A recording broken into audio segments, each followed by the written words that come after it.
Good afternoon. Hope everybody's doing well today. Ignore that. That means come get the wash. It is ready. Well, this is a very impromptu video today. I originally had been working on this big production about twerking, and I was super excited about it. And this just happened last night. And I went to bed, and I was still upset about it. Woke up this morning, still a little bothered by it, so I thought I should probably do some video therapy, hence the Superman shirt. Anyway, thank you for stopping by Palms on Fire. Hope you enjoy what you hear and see, and that you are inspired to subscribe. First off, let me say, this hairstyle, I've got kind of a braid working on one side and a braid working on the other. This is called Your Hair Extensions Need to Be Done Quickly, but I can't get to my girl until Friday. So a couple more days of this hairstyle. But I think with what I have to work with, I'm doing okay. And at least my eyebrows are done. I felt good about getting those done. Okay. Friday, my girls, Madison and Kennedy, my beautiful girls, had a football game that was sponsoring breast cancer awareness called the Pink Out Game. And they're 2 years apart, so they don't get to do a lot of things school related together. So we're really excited. They got to take some cute pictures together, and I put together a little collage and put it on my Facebook and my Instagram, just, you know, showing how fun it was, how beautiful they are, pictures of their friends. And in one of the comments I wrote, I think something to the effect of zebra number 2 got to go to zebra number 1's game. Now, I don't know if you have never heard me use that term before, but I use it a lot. If you don't know, I'm married to a very large Canadian white man, and I'm a very small American black woman. And we're very different. We always have been. And to ignore that would be kind of crazy, because it's the elephant in the room. But we chose to be with one another because we love each other. And obviously we chose to reproduce, hence the 2 gorgeous daughters, Madison and Kennedy. So I digress.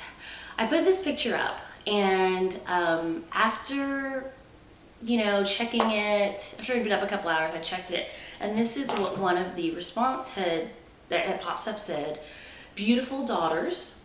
I wouldn't call my beautiful daughters zebras, kind of offensive. And it took me a minute, because let me tell you a little bit about my husband and I's relationship. We're different.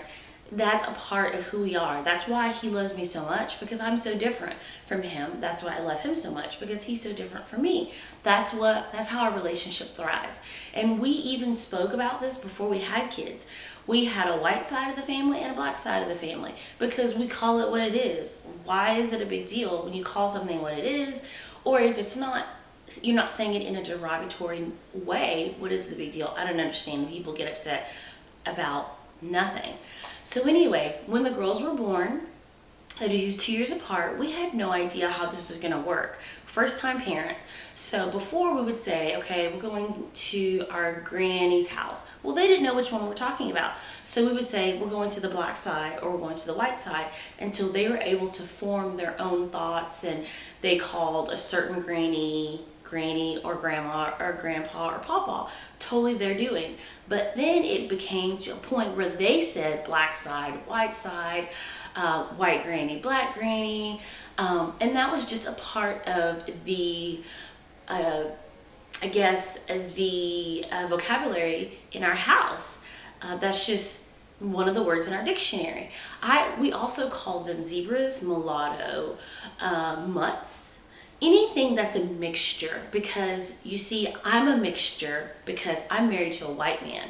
So it's not offensive to us, because it is who we are. And one thing we knew when we were raising our daughters is they would never hear a word outside of their house that they had not heard inside of their house. And we use that word as a term of endearment as opposed to something negative.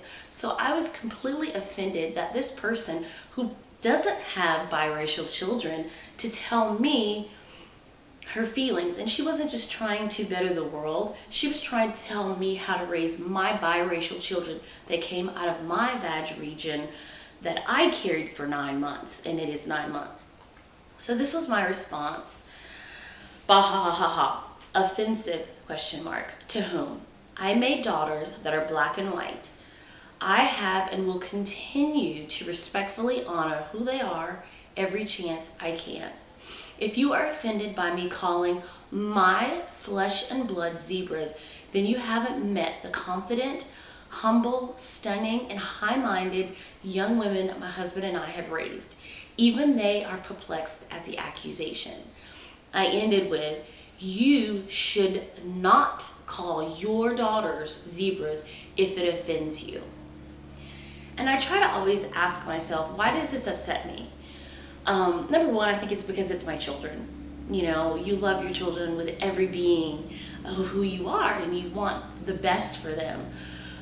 So why would I do something that would be hurtful? I wouldn't, duh, they're my kids. And let me just say that my daughters are definitely not perfect, believe me, because we just had a little boxing match this morning with one of them. But my daughters are in AP classes. They're very well-rounded, have a wide array of friends, all colors, nationalities. They speak different languages.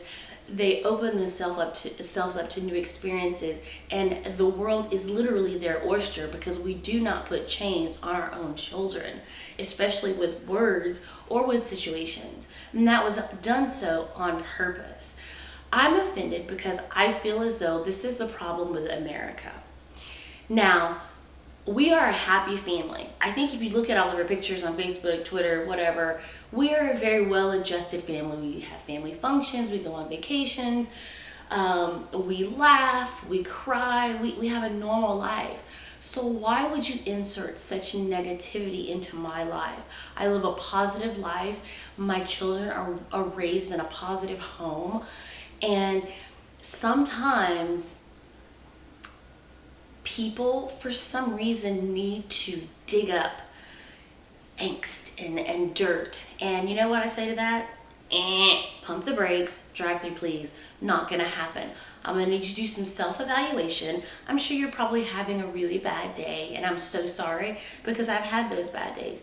But let's leave my children out of your bad days. Deal. Okay? God bless everybody. Please feel free to comment. Tell me if I'm wrong. I'm okay with being wrong. Or give me your advice. Or if you have mulatto or zebra children, if you've had similar experiences with people or whoever, or even with your kids. I know my children are very proud of their white side and their black side because if you take one away, they're a completely different person. And I honor both of those sides equally because they're equally important in making up who they are. And I'm so super stoked and proud about that. So, what? Have a great day.